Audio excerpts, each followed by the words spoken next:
Diddy Move Nation. This is Mark from Grace and Grit Financial. That's me and my beautiful bride Amy before we hit the road on our last Diddy move.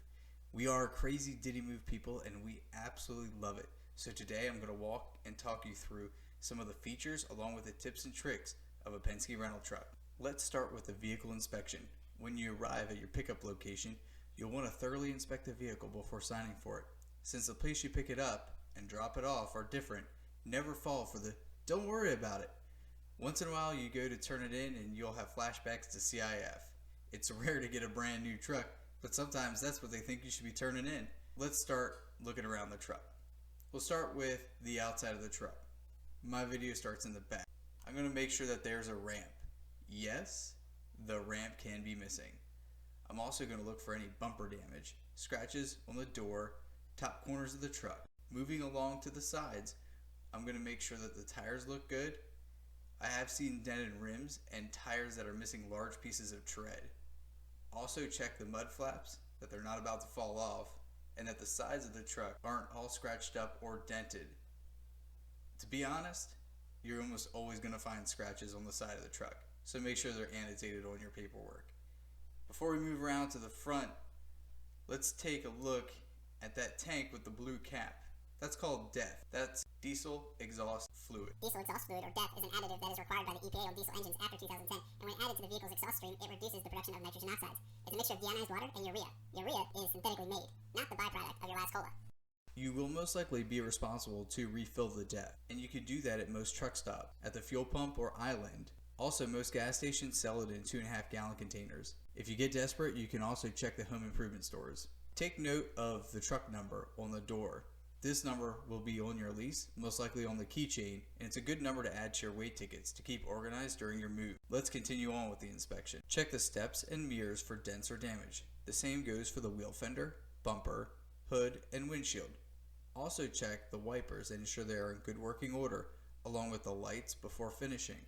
Perform the same checks on the driver's side. Inspect the back of the truck. Look for any damage to the roof.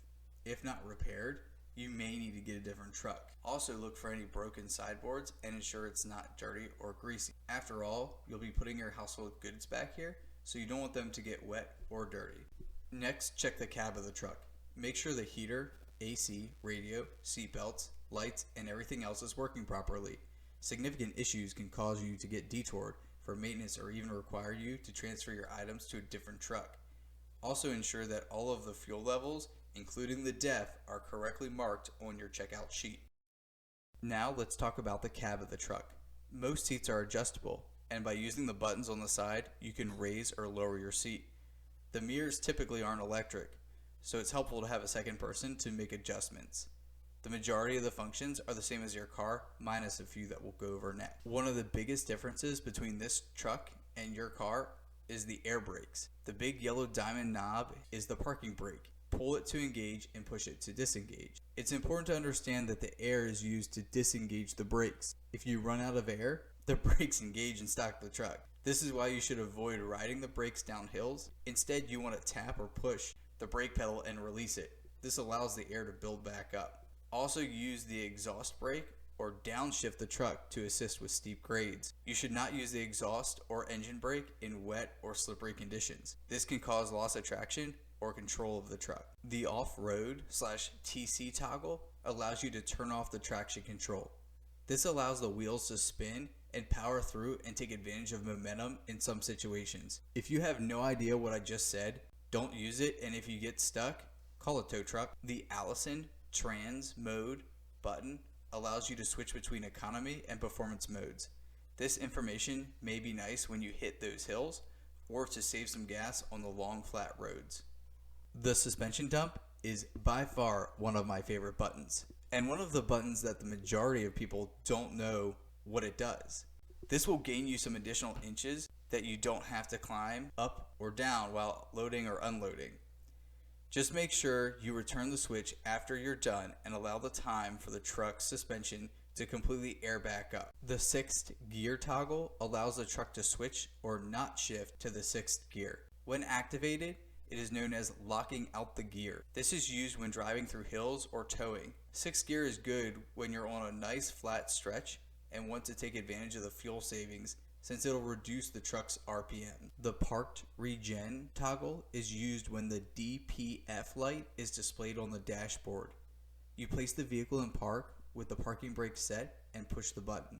It can take up to 20 minutes and you'll notice that the RPMs increase during the process. Once complete, the light on the toggle will turn off and the DPF warning light on the dashboard should reset. Some trucks are even equipped with heated mirrors and lane departure notifications. While many of the things inside the cab look like your car, don't drive this truck like you drive your Honda Civic. You'll need extra stopping distance and more space to merge and accelerate. You'll also need to make sure that you know the height of your truck. You can see it in the driver's side mirror stenciled on the truck. Watch out for trees and branches, especially at your loading and unloading locations. Understand that you'll need more room for right-hand turns.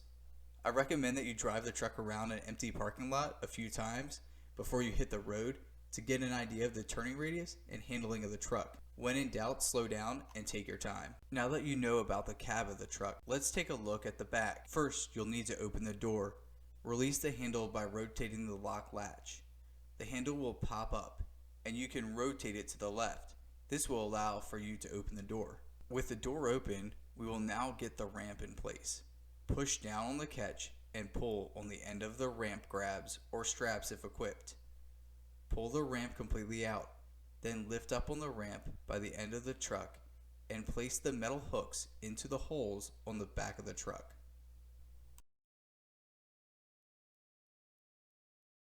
Load your items. When using a handcart, it is best to back up the ramp. This allows you to use the ramp, and also, if you lose control, you'll not be crushed by your kid's rock collection. The same goes for unloading. It's best to have the cart in front of you.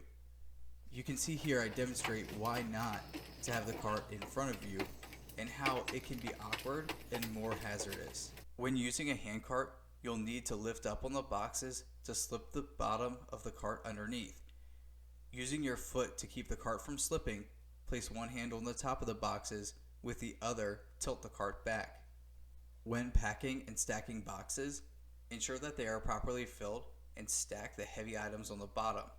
You can see from the damage to these boxes that they were not completely filled, allowing them to crush when a heavier box was placed on top. You may want to use straps to secure items in the back of the truck.